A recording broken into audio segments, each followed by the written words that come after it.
ये कहानी कुछ दोस्तों की है जो अपनी छुट्टियां मनाने के लिए जंगल में बने एक केबिन में आते हैं। लेकिन यहाँ पर उनके साथ कुछ अजीब घटनाएं घटने लगती हैं और एक एक करके सभी लोग मरने लगते हैं। आखिर उनके साथ ऐसा क्या होता है और ये लोग बच पाते हैं कि नहीं, ये जानने के लिए बने रहिए अंत तक।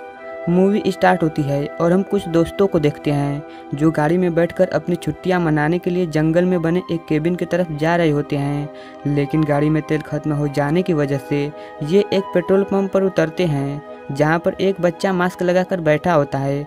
और जब पाल उसके पास जाता है तो वो बच्चा पाल को काट लेता है। तभी उसका फादर बाहर आ जाता है और वो अपने बच्चे की गलती न मानकर इनसे शरारत करने लगता है। इससे पहले कि मामला और बढ़ता, एक आदमी आकर इनको छुड़ा देता है। इसके बाद वो आदमी पूछता है कि क्या तुम लोग यहाँ पर छुट्टियाँ मनाने आए हो। इस पर सभी लोग हाँ बोलते हैं। ये सुनकर वो आदमी बोलता है कि यहाँ आए हो तो संभल कर रहना, क्योंकि तुम लोगों से पहले जो टूरिस्ट यहाँ आए थे उनको एक अजीब सी बीमारी हो गई थी जिससे सारे लोग मारे गए। ये सुनकर सब सोचते हैं कि ये आदमी मजाक कर रहा है और वो आगे निकल जाते हैं। अब ये लोग केबिन तक पहुँच जाते हैं। यहाँ पर आने के बाद इनके मोबाइल फ़ोन का नेटवर्क चला जाता है और इन लोगों का कनेक्शन भी बाहरी दुनिया से पूरी तरह से टूट जाता है। लेकिन ये लोग इस बात पर ज़्यादा ध्यान नहीं देते हैं, जिसमें से मैडी, जॉन और निकोलस सोफिया गर्लफ्रेंड बॉयफ्रेंड होते हैं और पाल अकेला होता है। अब यहाँ आने के बाद सब अपने पार्टनर के साथ मजे करने लगते हैं, लेकिन पाल का तो कोई पार्टनर नहीं होता है, इसलिए वो अपनी गन लेकर जंगल की तरफ चला जाता है। लेकिन जब वो जंगल में थोड़ा अंदर जाता है तभी उसके बगल में खड़खड़ाने की आवाज़ आती है और वो डर कर उस तरफ शूट कर देता है। लेकिन जब वो उधर देखता है तो पूरी तरह से डर जाता है, क्योंकि उसने एक आदमी को शूट कर दिया होता है जो किसी खतरनाक बीमारी से इन्फेक्टेड होता है। ये देखकर पाल डर जाता है और भागकर वापस आ जाता है और वो ये बात किसी को नहीं बताता है। अब रात को जब सब लोग बाहर आग जलाकर बैठे होते हैं और आपस में बातें कर रहे होते हैं, तभी अचानक से वहाँ पर एक आदमी आ जाता है जिसे देखकर निकोलस डर जाता है। उस आदमी के पास एक कुत्ता भी होता है। वो बताता है कि मैं पास में ही एक टेंट लगाकर रहता हूँ और यहाँ पर हाइकिंग के लिए आया हूँ। तभी वहाँ पर हल्की हल्की बारिश शुरू हो जाती है। ये देखकर वो आदमी वहाँ से चला जाता है, क्योंकि उसका सामान टेंट के बाहर होता है जो बारिश होने की वजह से भीग सकता है।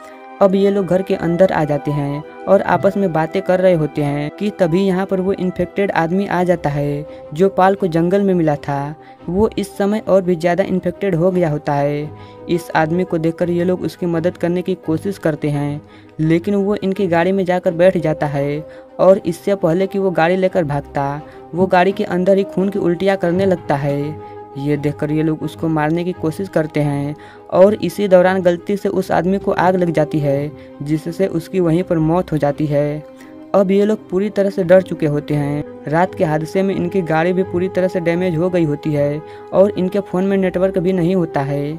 इसलिए अगली सुबह मैडी मदद लेने के लिए नाव के रास्ते जाती है और पाल और जॉन पास में मदद की तलाश में जाते हैं। अब जब ये दोनों एक हाल के पास से गुजरते हैं तो इन्हें किसी की चीखने की आवाज़ सुनाई देती है और जब ये लोग अंदर जाकर देखते हैं तो एक लेडी सुअर को काट रही होती है।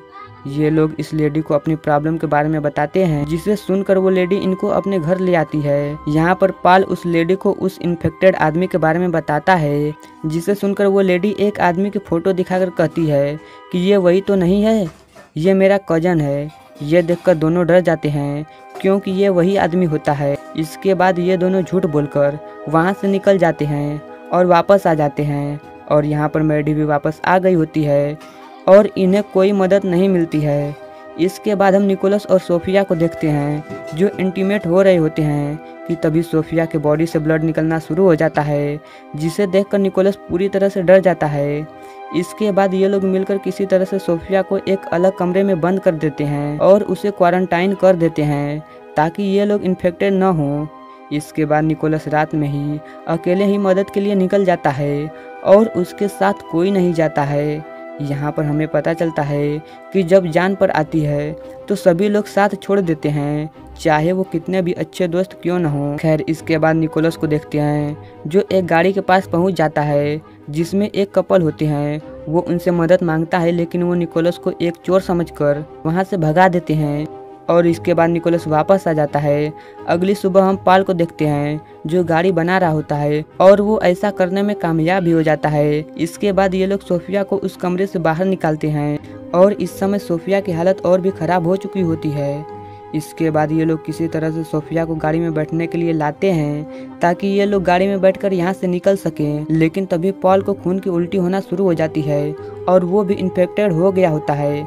ये देखकर जॉन उससे पूछता है कि क्या तुम भी इन्फेक्टेड हो। इस बात पर पॉल फ्रस्ट्रेट हो जाता है और इन लोगों को छोड़कर यहाँ से निकल जाता है। अब जब ये लोग यहाँ से निकलने का रास्ता ढूंढ ही रहे होते हैं कि यहाँ पर एक इन्फेक्टेड डॉग आ जाता है। ये वही डॉग होता है जो कहानी की शुरुआत में एक आदमी के पास था जो इनसे आग के पास बैठे समय मिला था। अब जब ये डॉग इन्फेक्टेड हो गया है तो इसका मतलब है कि इसका मालिक भी इन्फेक्टेड हो गया होगा और मर गया होगा।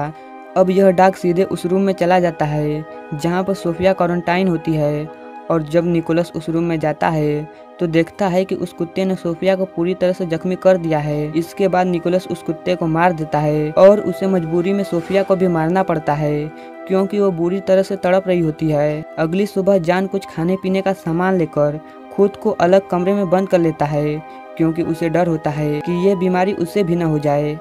अगले सीन में हम मैडी को देखते हैं जो नहा रही होती है और तभी उसकी पीठ पर से ब्लड निकलना शुरू हो जाता है और अगले ही पल वो बिना कपड़ों के बाहर आ जाती है और इस समय वो पूरी तरह से इन्फेक्टेड हो चुकी होती है और यहाँ पर उसकी भी मौत हो जाती है। अब हम पॉल को देखते हैं जो गाड़ी लेकर उसी पेट्रोल पंप पर पहुँचता है जहाँ ये लोग मूवी के स्टार्टिंग में रुके थे और जब वहाँ का ऑनर पॉल को इन्फेक्टेड देखता है तो वो समझ जाता है कि अगर इसे नहीं मारा तो ये सभी को इन्फेक्टेड कर देगा। इसलिए वो अपना गन निकालकर पॉल को मारने के लिए आगे बढ़ता है।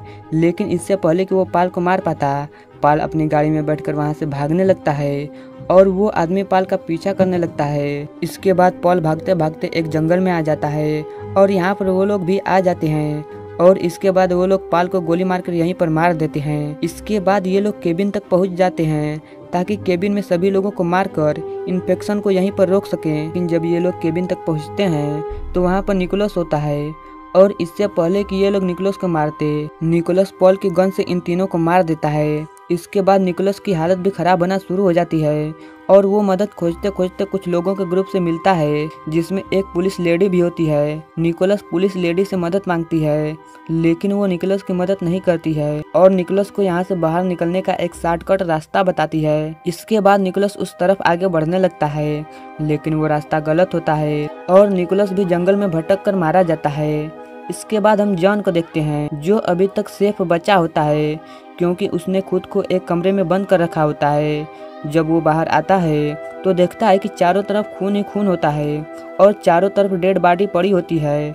ये देखकर जॉन बहुत खुश होता है क्योंकि उसे लगता है कि वो बच गया। लेकिन तभी उसे एक गोली आकर लगती है जिससे उसकी वहीं पर मौत हो जाती है। ये गोली उसी लेडी पुलिस ने मारी होती है जिससे निकोलस ने हेल्प मांगी थी। दरअसल इस लेडी पुलिस को ऑर्डर मिला होता है कि केबिन में वायरस फैला है और ये वायरस शहर तक न पहुंच सके, इसलिए केबिन में रहने वाले सभी लोगों को मार दो।